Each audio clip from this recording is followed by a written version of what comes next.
Elle a accusé un homme noir calme et âgé de porter un faux passeport, de l'avoir déchiré en deux devant tout le monde et de ne pas savoir qu'il s'agissait de l'inspecteur de la FAA envoyé pour inspecter sa porte d'embarquement. Les portes automatiques s'ouvrirent tandis que Raymond Dandridge entrait dans le terminal des départs de Hartsfield-Jackson. Il ressemblait à n'importe quel autre voyageur, coupe-vent bleu foncé, pantalon repassé avec soin, une serviette en cuir noir se balançant doucement à ses côtés. Pas de fanfare, pas de garde du corps, pas de badge en vue. Il s'arrêta sous les néons, observant la file d'attente se former au point de contrôle de sécurité C. À première vue, Raymond semblait banal, un homme de 57 ans évoluant avec une assurance tranquille. Pourtant, sous cette apparence sereine se cachait une mission qu'il ne pouvait partager avec personne. Après près de 3 décennies passées à la FAA, il était passé de l'inspection de la maintenance des avions à l'enquête sur les signalements de mauvais traitements et de fautes au sol. Il ne portait plus d'uniforme, son pouvoir résidait désormais dans ce qu'il observait et ce qu'il pouvait signaler. Ce voyage n'était pas seulement un voyage d'affaires, il s'agissait d'un audit sur le terrain déclenché par 4 plaintes en 2 mois, toutes révélant une tendance inquiétante, des voyageurs noirs et métis étaient arrêtés, interrogés et parfois refusés à l'embarquement à certaines portes, sans raison officielle autre que de vagues préoccupations de sécurité. Il était donc là, seul et anonyme. Ni les agents de la TSA, ni le personnel d'embarquement, ni les passagers ne savaient qui il était réellement, c'était là tout l'enjeu. Tandis que Raymond traversait le terminal, son regard restait perçant. Il ne cherchait pas le drame, mais des schémas récurrents, à qui s'adressait-on différemment, à qui posait-on des questions supplémentaires, à qui recevait des regards en coin, et à qui on laissait passer sans hésiter. Il s'arrêta à un kiosque à café et commanda un petit americano. Le barista, un jeune homme avec un anneau au nez et une énergie nerveuse, sourit en lui tendant la tasse. « Vous prenez un vol national ou international aujourd'hui » ? « International », répondit Raymond en sirotant le breuvage amer. « Toronto », devina le barista. « Quelquefois », admit Raymond avec un léger sourire. « J'y apprends toujours quelque chose de nouveau. » Mais aujourd'hui, son attention n'était pas portée sur Toronto, mais sur la porte C14. Il déambulait dans le couloir tandis que les annonces de l'aéroport crépitaient au-dessus de sa tête, dernier appel pour l'embarquement du vol 8802 à destination de Montréal. Les passagers sont priés de se présenter immédiatement à la porte A2. Il ne se pressait pas, il avait tout le temps nécessaire, et il notait mentalement chaque agent de porte qu'il croisait, leurs expressions, leur langage corporel avec les différents voyageurs. Lorsqu'il atteignit le C14, la zone était plutôt bondée, des bagages à main étaient affalés près des chaises en plastique, à l'affût des appels d'embarquement, une mère tenait son bébé en équilibre sur sa hanche tout en consultant son téléphone, un homme bien habillé discutait tranquillement par Bluetooth. L'air sentait vaguement les bretzels et le nettoyant pour tapis. Au comptoir, une femme aux cheveux blonds platine et aux lunettes étroites tapait rapidement sur son terminal. Son badge indiquait S. Wilcox. Raymond s'avança, passeport à la main. « Bonjour », dit-il poliment. « Je m'enregistre juste pour le vol Toronto. » Elle ne leva pas les yeux. « Passeport » demanda-t-elle sèchement. Il le lui tendit. Elle l'ouvrit, le fixant plus longtemps que nécessaire. Ses doigts hésitaient sur la page, puis son regard se posa sur lui. « Tu es sûr que c'est à toi ?» Raymond cligna des yeux, confus, mais resta calme. « Oui. »« Ça n'a pas l'air normal », murmura-t-elle. Avant qu'il puisse parler, la suspicion l'envahit. Elle retourna le passeport, fronça les sourcils et ricana. « Quel est le but de votre visite au Canada ?»« Entreprise. »« Quel genre d'entreprise ?»« Transport. » Ses doigts tapotèrent le bureau. « Je vais devoir vérifier, dit-elle d'un ton neutre. « Écarte-toi. » Il obéit, s'approchant d'une colonne de soutien et s'y appuyant, sans la quitter des yeux. Elle retourna dans le système en secouant la tête. Elle jeta un coup d'œil envié au passager derrière Raymond, comme pour dire, « Peux-tu croire ce type ?» C'est à ce moment-là qu'il a compris que ce ne serait pas juste un autre rapport, mais que cela allait devenir compliqué. Stephanie Wilcox ne se rendait pas compte qu'elle était observée non seulement par l'homme qu'elle venait de congédier, mais aussi par plusieurs paires d'yeux dans la zone d'embarquement. On remarque des choses, même en faisant semblant de ne pas y prêter attention. Raymond resta silencieux. Il ne sortit pas son téléphone ni ne bomba le torse, il attendit simplement. Patience, observation, retenue, cela faisait partie du travail. Après avoir tapé et murmuré, Stéphanie appela le passager suivant, un homme blanc portant un sweat à capuche Harvard. Moins de 5 secondes plus tard, elle sourit et lui rendit son passeport. Vous êtes prêt, monsieur Riley? Bon vol. Il hocha la tête et poursuivit son chemin. Raymond observa, puis s'avança de nouveau. Excusez-moi, mon document a-t-il été vérifié? Stéphanie ne leva pas les yeux. Monsieur, soupira-t-elle, je vais vous reposer la question, êtes-vous sûr que c'est bien votre passeport? Il la regarda fixement. Oui. Parce que cette photo ne te ressemble pas, une femme assise à côté d'elle leva les yeux, fronça les sourcils, mais ne dit rien. C'est un passeport en cours de validité, a ajouté Raymond. Les yeux de Stéphanie se plissèrent. Où es-tu né? Baltimore. Et ton deuxième prénom? Lorenzo. Elle tapa à nouveau, puis secoua la tête. Ça a l'air faux, de toute façon. Avant qu'il puisse répondre, elle saisit le passeport par le bord et le déchira en deux. Un hoquet aigu parcourut la foule. Les morceaux déchirés gisaient sur le comptoir comme des détritus. Stéphanie croisa les bras comme si elle venait de régler un petit problème. Vous devrez attendre le contrôle de sécurité de l'aéroport, dit-elle.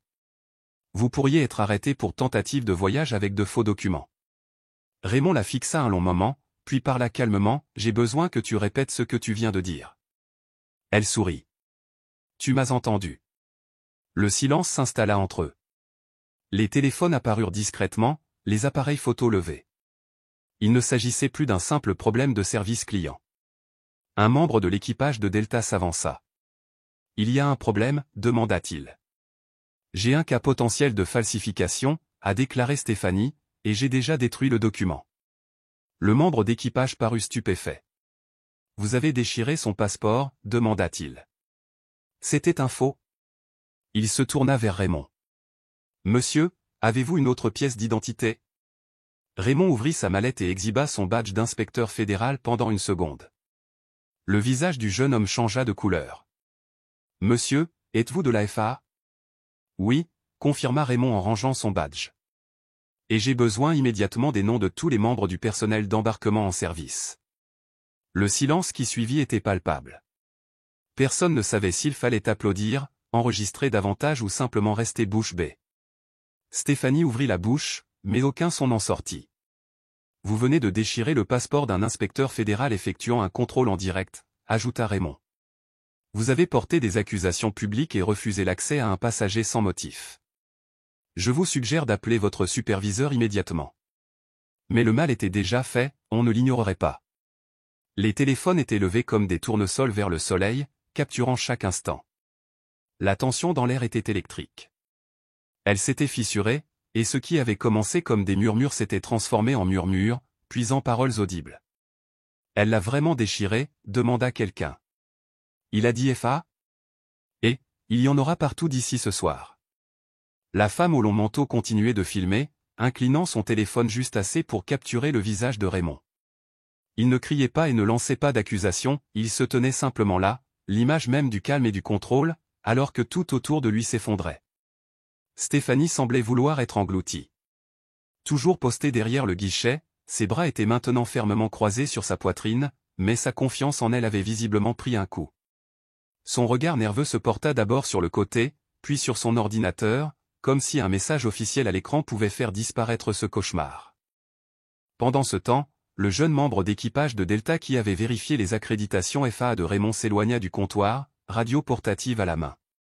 Il n'élevait pas la voix, mais il parlait rapidement, l'urgence transparaissant dans chaque syllabe. Un homme d'âge moyen vêtu d'un blazer anthracite s'est avancé et a demandé d'un ton aimable, « Monsieur, souhaitez-vous vous asseoir pendant que nous réglons cela ?»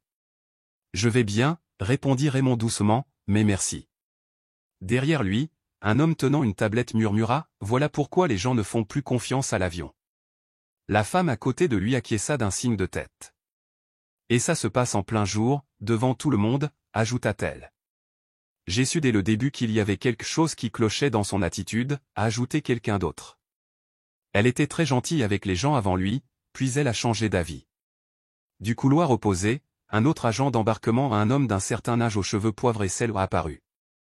Il croisa le regard de Stéphanie et lui fit signe subtilement de s'approcher. Elle hésita, puis se tourna vers Raymond et baissa la voix. « Je suis sûr qu'on peut régler ça sans que ça ne dégénère. » « Tu as aggravé les choses en supposant que mon identité était fausse, dit Raymond d'un ton neutre. Stéphanie tressaillit devant la force calme de ses paroles. Un agent de sécurité arriva, l'air perplexe, comme si on ne lui avait expliqué qu'à moitié la situation. Son regard alterna entre Stéphanie, Raymond et la foule grandissante. « Tout va bien ici ?» Raymond se tourna lentement vers lui. « Elle a détruit un document fédéral, le mien sans raison. » Le garde cligna des yeux. « Vous voulez déposer plainte ?» Elle ne se contente pas de déposer plainte, a lancé une femme assise dans la rangée. « Allez voir sur Twitter. » « C'est déjà publié, » dit un autre passager en agitant son téléphone. « Je l'ai posté il y a 2 minutes, j'ai déjà été vu 300 fois. » Ça grimpe. Stéphanie interpella le garde. Il secoua la tête, refusant de se soumettre au protocole de vérification des documents. Raymond l'interrompit avec un calme imperturbable, « Je vous ai remis un passeport américain valide et actif. J'ai répondu à vos questions. Je me suis écarté quand on me l'a demandé. La vidéo montrera tout. » Il fit un signe de tête vers le plafond. « Il y a des caméras juste au-dessus de nous. » Le garde toucha instinctivement le micro accroché à son épaule. « Centrale, dit-il, doit confirmer la disponibilité de la surveillance à la porte C14 possible affaire fédérale. » Une femme en blazer bleu marine et talons aiguilles s'avança vers eux sur le carrelage. Presse-papier à la main, son badge plastifié indiquait « Surveillante de zone, Mademoiselle Wilcox. » « Venez avec moi, » dit-elle d'un ton direct et ferme. Stéphanie hésita, puis la suivit. Le superviseur se tourna vers Raymond. « Monsieur, puis-je vous parler en privé ?» « Bien sûr, » répondit Raymond, et ils se dirigèrent vers un couloir près de la passerelle, loin des regards indiscrets et des téléphones. Mais le tumulte dans la salle d'attente ne fit que s'amplifier. Des voix échangèrent des théories, certaines furieuses, d'autres incrédules, d'autres simplement stupéfaites. Dans le couloir, l'air semblait plus froid ou non pas en température, même si elle baissait légèrement, mais dans le ton, la froideur impitoyable de gens choisissant leurs mots avec trop de soin. Raymond était assis en face du superviseur dans une petite salle d'entretien équipée d'une ventilation bourdonnante, d'une table boulonnée au sol et d'une caméra dans un coin. Les murs étaient d'un beige terne, usés par des années de conversation tendue. « Je suis Nicole Morale », commença la superviseure en fermant doucement la porte. Elle s'assit, bloc-notes et liste de contrôle à portée de main. « Je veux juste m'assurer que tout soit bien enregistré. »« Monsieur Dandridge », proposa Raymond Dandridge. Nicole fit claquer son stylo. « Êtes-vous de la FAA ?» Il fouilla dans sa serviette, en sortit un mince dossier noir et en sortit ses papiers d'identité. Elle scruta le sceau doré, sa photo, son numéro d'identification et sa posture se raidit. « Vous meniez une inspection, » dit-il clairement, jusqu'à ce que cela se transforme en autre chose. Nicole expira par le nez. « Je dois prévenir le directeur du terminal et la police de l'aéroport. »« Je m'en doutais, » répondit Raymond. « Tant qu'à faire, tu devrais peut-être aussi récupérer les images de surveillance de la porte C14. » Nicole se leva, soudain consciente de l'ampleur de l'affaire. Raymond resta assis, tapotant lentement du doigt sur la table, calculant chaque geste. Ce n'était pas sa première expérience d'inconduite, mais c'était la première fois que quelqu'un détruisait un passeport fédéral devant une foule. Quelques instants plus tard, un officier en uniforme entra. Son badge indiquait le sergent des Koenig, grand, costaud, l'air impassible. « Monsieur Dandridge, » dit l'officier, « on m'a demandé de vous accompagner au bureau du terminal pendant que nous réglons cette affaire. »« Suis-je retenu ?» demanda Raymond avec un sourire crispé. « Koenigson ?» L'officier marqua une pause. « Non, monsieur. Nous devons juste clarifier quelques détails. » Raymond se leva. « Alors je marche. » Ils empruntèrent un autre couloir pour rejoindre l'aile de sécurité, Nicole et Koenig à ses côtés.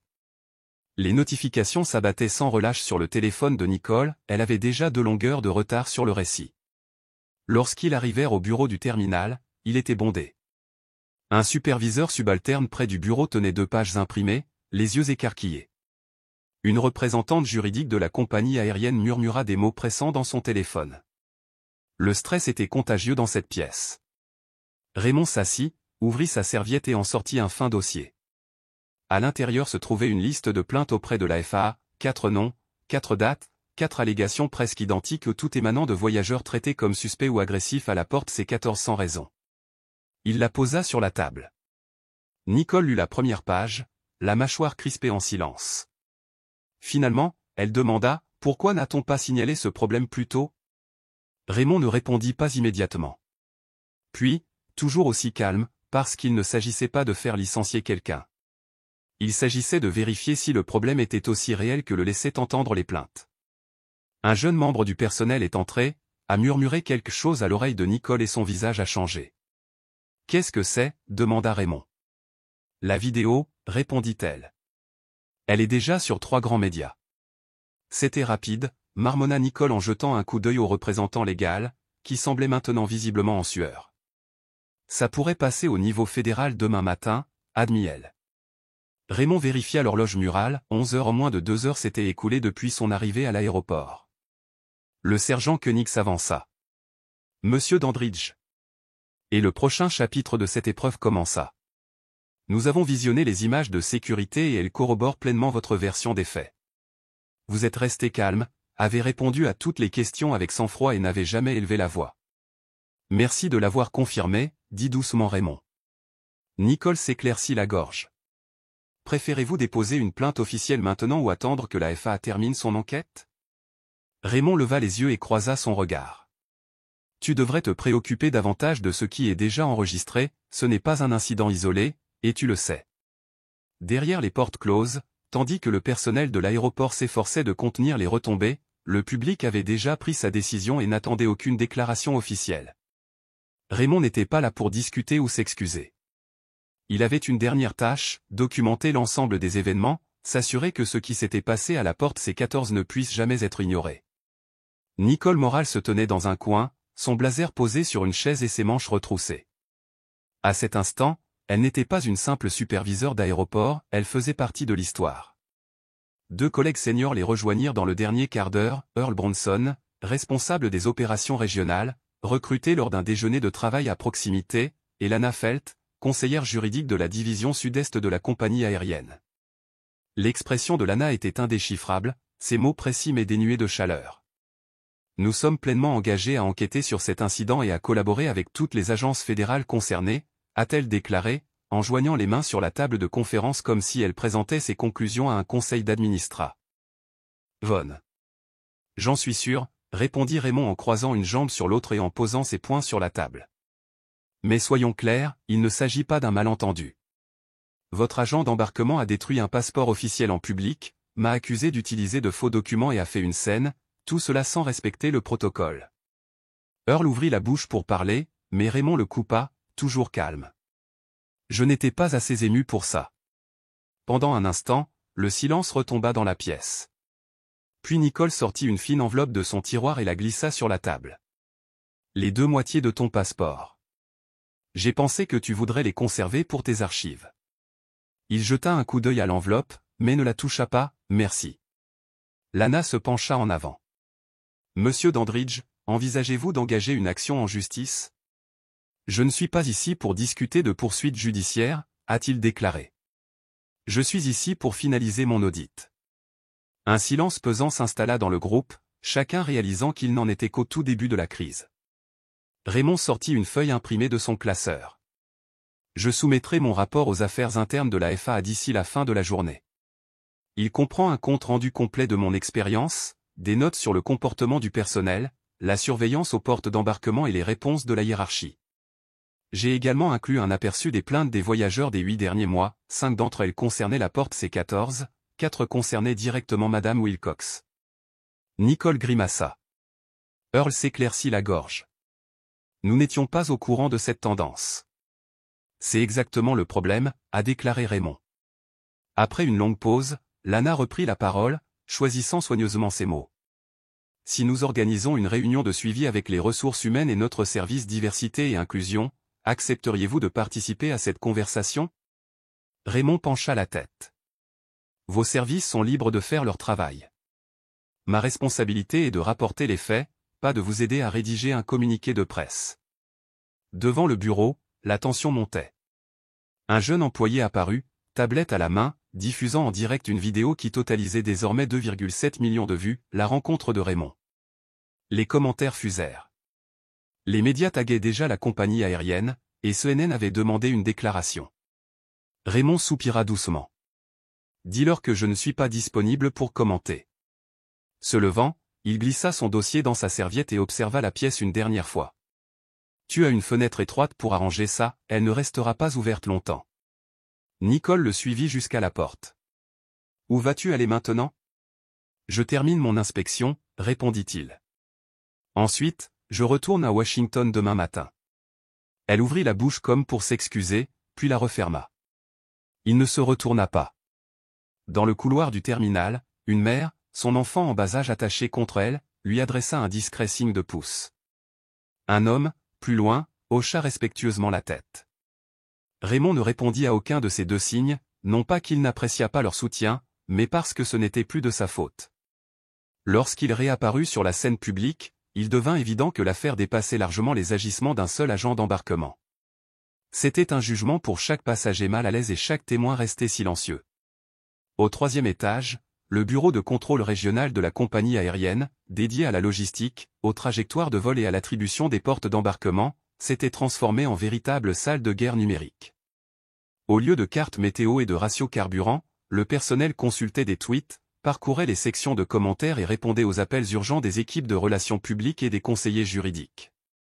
Lana Felt est entrée en trombe sans son bloc-notes. C'est grave? Un technicien nerveux, coiffé d'un casque, tourna son écran vers elle. À vous de me le dire. À l'écran, la vidéo tournait en boucle, Raymond, immobile, Madame Wilcox déchirant le passeport sous le souffle coupé des passants. 58 000 partages en 1 heure, rapporta le technicien. Morning America l'a repris, CNBC nous a tagués, et maintenant CBC Toronto veut notre point de vue. L'imitation des dégâts, a demandé quelqu'un. Les lèvres de Lana s'étirèrent en un sourire neutre. On est hors de contrôle. On est en mode confinement total. Au bout du couloir, une réunion d'urgence de haut niveau était en cours. Nicole Morale, assise à la table, s'efforçait de reprendre son souffle. Promue superviseur de zone 6 mois plus tôt seulement, elle se retrouvait face à un dossier estampillé « Examen d'infraction fédérale ». Face à elle, le directeur Lionel Grigg la cinquantaine, perpétuellement au bord de la colère déposait un rapport imprimé sur la table. Cet agent Wilcox, pourquoi était-elle toujours en rotation, aboya-t-il. Nicole ouvrit la bouche. Nous n'avions aucune plainte officielle enregistrée aux seulement 4 passagers qu'il a mentionnés nommément dans les rapports de la FAA. Grigg frappa la table du plat de la main. Pas un seul n'est arrivé à ton bureau? Je ne les ai jamais vus, commença-t-elle. Il leva la main. Peu importe. Une de nos agents a humilié et accusé à tort un inspecteur fédéral en plein jour, puis a déchiré son passeport. Peu importe le nombre de collègues qu'elle a charmés au déjeuner. Elle a mis en péril nos partenariats fédéraux. Un assistant junior a jeté un coup d'œil. Le bureau des communications de la FAA vient de confirmer que M. Dandridge effectuait une inspection en direct liée à des allégations de profilage. Grigg se frotta les tempes sans un mot. De retour dans la salle principale, Lana a répondu aux appels des directeurs régionaux, des représentants syndicaux et des journalistes. La vidéo n'était pas seulement devenue virale, elle avait fait un tabac. Je viens de parler à CBC Toronto, a dit quelqu'un en lui passant le téléphone. Ils veulent savoir pourquoi un agent fédéral noir ne peut pas embarquer sur un vol pour le Canada sans être accusé de fraude. Le sourire de Lana était glacial. Ils connaissent déjà la réponse, ils veulent juste qu'on l'admette. Le silence tomba, puis elle demanda, Wilcox a-t-il été démis de toutes ses fonctions? Nicole, debout à proximité, répondit, elle est en congé administratif. On lui a pris son badge il y a 1 heure. Les yeux de Grigg flamboyèrent. Pas assez bien. Lana fronça les sourcils lorsqu'un autre superviseur intervint, c'est déjà fait. Quelqu'un vient de publier une vieille vidéo de LAX montrant une situation similaire. Devinez qui était cet agent.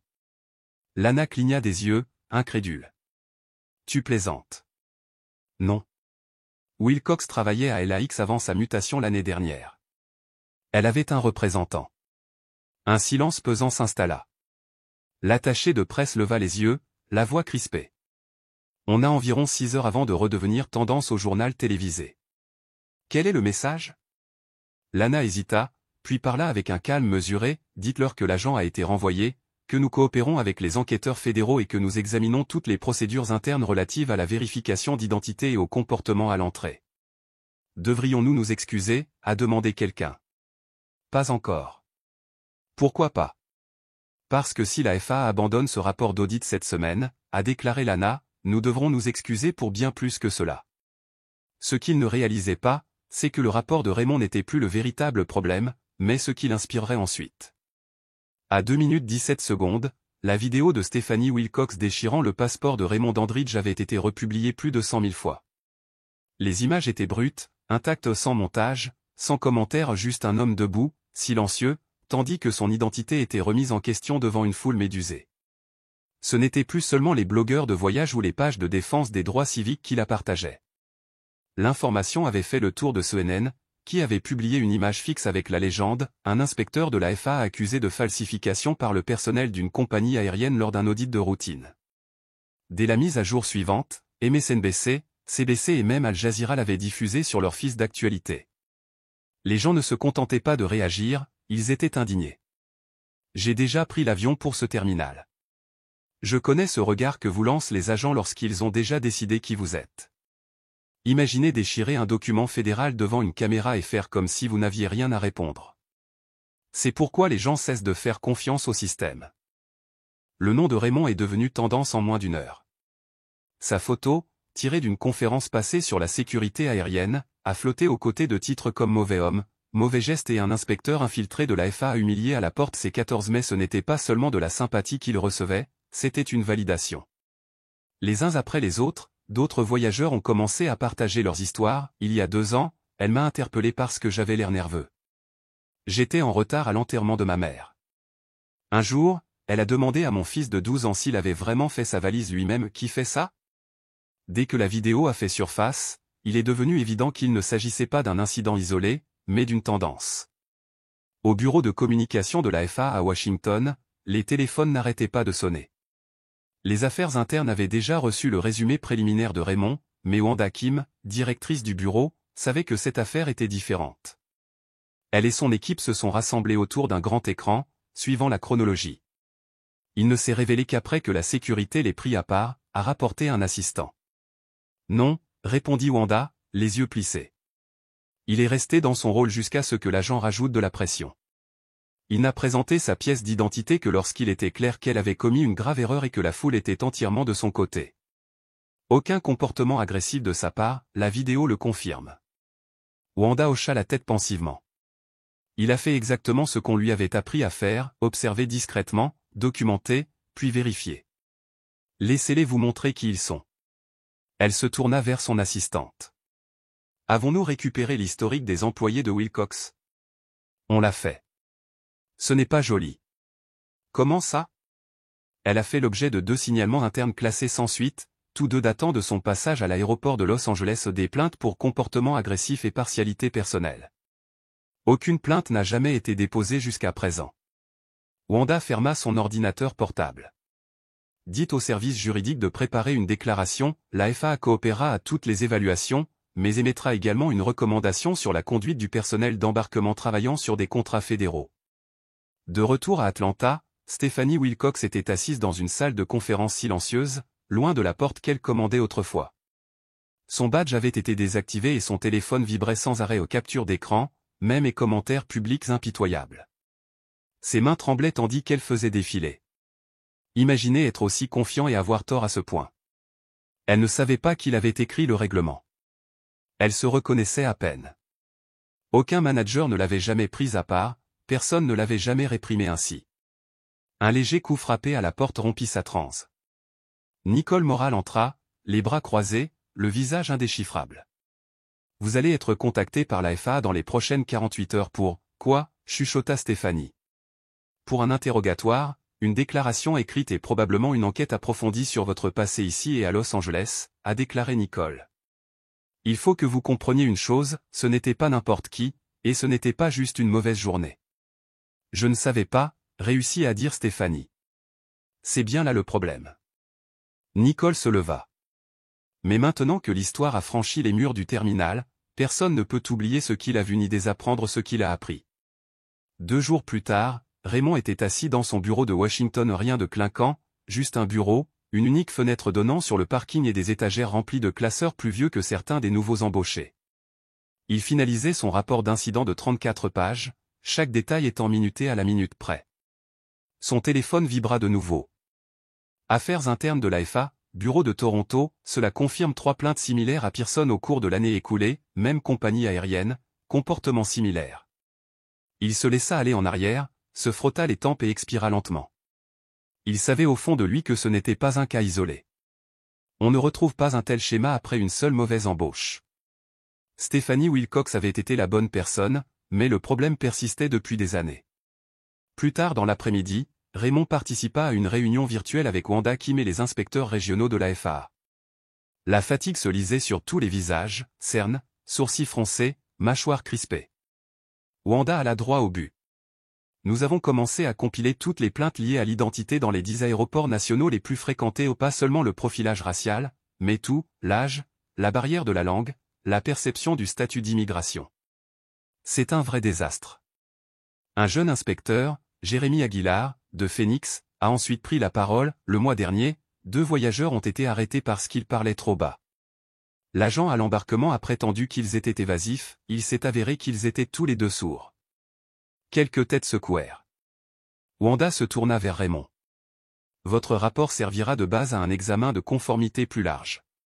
Le Congrès y prête désormais attention. Raymond ne sourit pas, les gros titres ne m'intéressent pas, dit-il. Je veux que ces procédures soient corrigées. Vous pourriez avoir les 2, répondit Wanda.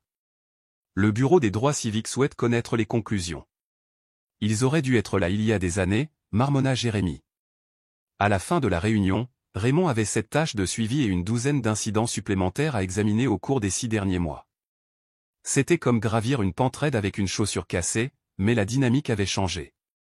Non pas à cause d'un discours théâtral ou d'une campagne virale, mais parce que quelqu'un avait enfin surpris le système en train de faire ce que tant de gens prétendaient depuis des années. À Atlanta, le terminal avait lui aussi changé. La porte C14 était désormais équipée de 2 caméras au-dessus du comptoir, offrant des angles de vue supplémentaires et une résolution plus élevée. Chaque agent de porte avait reçu l'ordre de suivre un module de formation actualisé dans les 72 heures, et les superviseurs devaient soumettre des rapports d'incidents hebdomadaires à la FAA. Ce n'était pas une révolution, mais un mouvement. Denise Trammell, une agente qui travaillait dans ce terminal depuis plus de 15 ans, a remarqué la différence. Il marche plus doucement maintenant. Elle a dit à un collègue tout en vérifiant les cartes d'embarquement, c'est drôle à quel point les gens deviennent silencieux quand quelqu'un d'important est traité comme nous le sommes tout le temps. Son collègue, un jeune homme nommé Rico, leva les yeux. Tu l'as déjà eu? Wilcox Denise hocha lentement la tête, a dû travailler à ses côtés 2 fois. On le sentait, comme si les règles changeaient selon qui s'approchait du comptoir. Rico fronça les sourcils. Pourquoi personne n'a rien dit? Denise le regarda droit dans les yeux. Qui l'aurait écouté? Cette question est restée dans la tête de Rico pour le reste de la journée. Entre-temps, le service juridique de la compagnie aérienne avait lancé un audit interne de tous les dossiers des agents d'embarquement au cours des 5 dernières années. Plusieurs autres employés avaient déjà été signalés pour conflits excessifs avec les passagers. Un nom avait retenu l'attention, un homme de Miami, discrètement muté après de multiples altercations. Un autre, à Dallas, avait systématiquement sélectionné au hasard des jeunes hommes ayant la double nationalité. Ils n'avaient pas encore fait la une des journaux, mais après Wilcox, leur jour était probablement compté. Raymond a reçu un courriel d'un ancien agent qui avait vu la vidéo. Objet, j'aurais aimé dire quelque chose quand j'en avais l'occasion. Le corps était court. J'ai travaillé à ses côtés pendant 6 mois. Vous avez bien fait de tout noter. Merci. Raymond n'a pas répondu, mais il l'a sauvegardé dans un dossier intitulé Témoignage. Ce qui importait le plus maintenant n'était pas ce qui s'était passé, mais ce que les gens étaient enfin prêts à dire à voix haute. Une semaine après l'incident, Raymond se retrouva à la tribune d'une salle de conférence à Washington, D.C., s'adressant à une salle remplie de dirigeants du secteur des transports, d'enquêteurs de la FAA et d'observateurs des droits civiques. Ce n'était pas censé être un événement de presse, mais des journalistes étaient quand même venus. L'affaire avait pris une ampleur insoupçonnée. Raymond ajusta le micro. Je ne cherchais pas à faire de qui que ce soit un exemple, commença-t-il d'une voix calme mais directe. Je faisais ce que je fais depuis près de 30 ans, observer discrètement les systèmes qui assurent la sécurité publique et, parfois, la confiance du public. Il laissa cela en suspens un instant avant de poursuivre. Lorsqu'un agent déchire un passeport parce qu'il n'aime pas l'apparence de la personne qui le détient, ce n'est pas seulement une faute professionnelle. c'est de la négligence. C'est de la partialité. Et si rien n'est fait, cela devient une règle, même si ce n'est pas le nom. La pièce resta silencieuse. Il jeta un bref coup d'œil à ses notes, il avait réécrit le discours 3 fois, en éliminant tout ce qui ressemblait à du charabia. Ce qui restait était simple, honnête et lourd.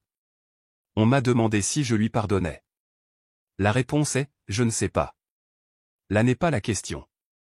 La question est de savoir si nous sommes enfin prêts à changer nos façons de faire. Après son discours, quelques questions ont été posées. Un journaliste de The Atlantic a posé la seule question importante, Monsieur Dandridge, croyez-vous que les choses vont réellement changer? Raymond marqua une pause.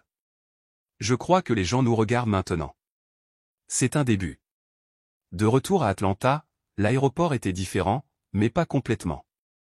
Une nouvelle note avait été diffusée le matin même, les agents d'embarquement étaient désormais soumis à une surveillance aléatoire de la FAA pendant les vols internationaux, et les superviseurs seraient tenus directement responsables des plaintes répétées. Stephanie Wilcox avait été officiellement licenciée, son accès à tous les terminaux du pays étant révoqué. Dans la salle de pause des employés, 2 agents étaient assis en silence tandis que le mémo défilait sur l'écran plat.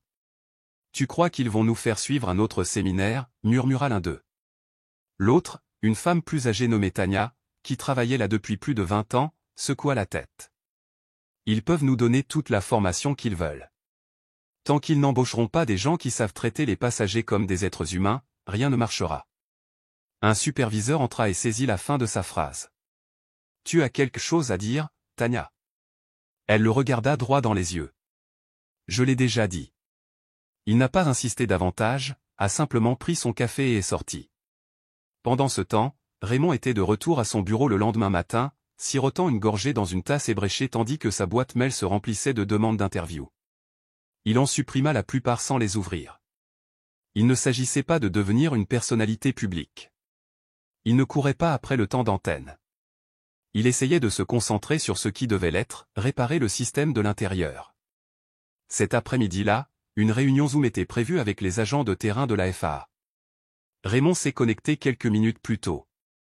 De petites fenêtres ont commencé à apparaître sur son écran, des inspecteurs de Détroit, Seattle, Tampa, San José, certains avec qui il avait déjà travaillé, d'autres avec qui il ne connaissait pas grand-chose.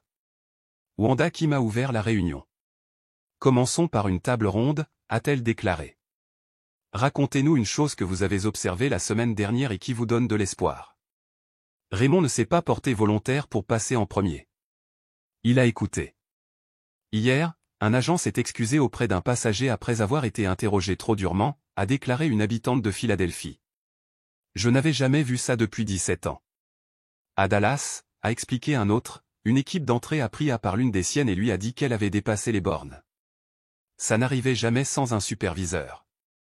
Concernant Raymond, il parla lentement. L'espoir ne vient pas des politiques. Il vient de la volonté des gens de parler quand quelque chose ne va pas. Et maintenant que le public a vu à quoi ressemble le mal, il pose enfin les bonnes questions. Il marqua une pause. Mon rôle n'a jamais été d'embarrasser qui que ce soit. Mon rôle est de mettre en lumière les situations où l'on passe sous silence certaines choses. À l'extérieur du bâtiment, l'air de Washington était frais et sec, comme au début du printemps. Les enfants rentraient de l'école à pied, et la circulation s'intensifiait sur le boulevard devant le siège de la FAA, comme n'importe quel autre jour de semaine. Mais pour la première fois depuis longtemps, Raymond sentit que, peut-être seulement cette fois, le silence était rompu pour de bon. 2 semaines plus tard, Raymond retourna à l'aéroport d'Atlanta, cette fois sans infiltrer le système. Pas de mallette, pas d'observation discrète. Il n'était pas là pour le travail, il était là parce qu'il voulait voir clair, sans la pression d'un rôle caché. La porte C14 semblait la même en surface, même moquette terne, même chaise en plastique, même trafic intense, mais avec un léger changement. Le personnel semblait plus vigilant, plus prudent, chaque interaction était un peu plus mesurée, non pas forcée, mais consciente. Il vit une femme âgée s'enquérir d'un vol retardé. L'agent ne soupira pas et ne la congédia pas, il se pencha en avant et lui expliqua gentiment. Un autre homme s'approcha, visiblement inquiet de rater sa correspondance. Au lieu de le repousser, un employé le conduisit jusqu'à l'écran et vérifia le numéro de la porte. Raymond s'assit tranquillement et observa simplement. À un moment donné, un jeune couple noir avec un bébé s'approcha du comptoir. L'agent qui les accueillit ou une nouvelle venue, il ne l'avait jamais vu aux souris, roucoula au bébé et les aida à embarquer plus tôt que prévu. Un bref instant, mais important. À 5 mètres de là, une mère prit une photo rapide de la famille tandis qu'ils disparaissaient sur la passerelle. Cette image apparaîtrait probablement sur le fil d'actualité de quelqu'un sur les réseaux sociaux avec une légende du genre « Voyager avec gentillesse aujourd'hui ». Raymond n'avait pas besoin de consigner tout cela. Ce n'était pas pour un rapport, c'était pour lui. Il se leva lentement et se dirigea vers l'escalator. En passant devant le mur de politiques aériennes encadrées, il aperçut son propre reflet dans la vitre pluvieux, certes, usé par certains côtés, mais toujours aussi stable. Il pensa à Stephanie Wilcox non pas avec colère, mais avec lucidité. En vérité, elle n'avait rien fait de nouveau, elle avait juste été finalement surprise à faire ce que tant d'autres avaient fait avec moins de visibilité. Son erreur ne résidait pas seulement dans l'action, elle résidait dans la confiance, dans la conviction qu'elle ne serait jamais interrogée, jamais tenue responsable. Les gens comme Raymond avaient vécu avec cette certitude toute leur vie. Alors qu'il sortait du terminal, un homme d'âge moyen muni d'une canne s'écarta pour le laisser passer les portes de sécurité. Leurs regards se croisèrent brièvement. L'homme hocha légèrement la tête. Raymond lui rendit son salut. Dehors, le vent tirait sur sa veste.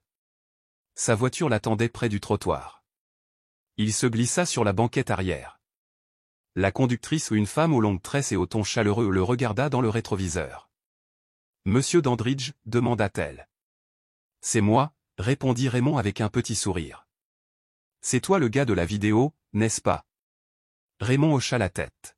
« Je suppose que oui. » Elle n'a rien dit tout de suite, puis a ajouté « Mon frère travaille à la TSA. » Les gens à l'aéroport se comportent vraiment différemment ces derniers temps. Raymond sourit à nouveau, sachant que le changement avait enfin commencé. « Je crois que tu as allumé un feu. »« Je n'ai rien allumé, » a-t-il dit. « Je ne les ai simplement pas laissés éteindre. » Ils roulèrent un moment en silence, passant devant des panneaux et des pancartes familiers le long de l'I 285. Puis elle reprit la parole, « Les gens oublient que les choses comptent, être vus, être entendus, ne pas se laisser prendre de haut. » « Ils n'oublient pas, » répondit Raymond. « On leur apprend juste à ne pas s'y attendre. » Elle hocha la tête tandis qu'il s'arrêtait devant son hôtel et demanda, « Tu crois que les choses vont vraiment changer ?» Il marqua une pause, la main sur la poignée de la porte. « Je pense que c'est déjà le cas, » dit-il, « mais seulement si les gens continuent à s'exprimer, même si c'est gênant. » Ce soir-là, dans sa chambre d'hôtel, Raymond regarda les informations. Une autre vidéo d'un autre aéroport avait fait surface, cette fois à Minneapolis. Un passager avait été interrogé pour ne pas avoir l'air de sa carte d'identité, mais un superviseur est intervenu rapidement, a désamorcé la situation et s'est excusé. Ça n'a pas fait la une des journaux aux heures de grande écoute, mais c'était déjà ça. Raymond ferma son ordinateur portable et pensa aux générations qui l'avaient précédé, celles qui grandissaient aujourd'hui et qui, un jour, pourraient embarquer sans porter le poids des soupçons. Peut-être ne connaîtrait-elle jamais son nom. Tant pis. L'important, c'était que quelqu'un ait vu ce qui s'était passé et choisi de ne pas détourner le regard. Car parfois, il suffit d'un moment de vérité dans un lieu ancré dans la routine pour briser un système ou une voix qui ne s'élève pas avec colère mais qui se dresse avec une certitude tranquille, une décision de ne plus se taire. Et si vous continuez à regarder cette histoire en pensant qu'il ne s'agit que d'un homme et d'un passeport, détrompez-vous. Elle parle de tous ces moments que nous laissons passer. Elle parle de ce qui arrive quand finalement nous ne le faisons plus. Si cette histoire vous a touché, partagez-la, parlez-en et abonnez-vous pour découvrir d'autres histoires vraies qui nous rappellent pourquoi les voix, surtout les plus discrètes, comptent toujours.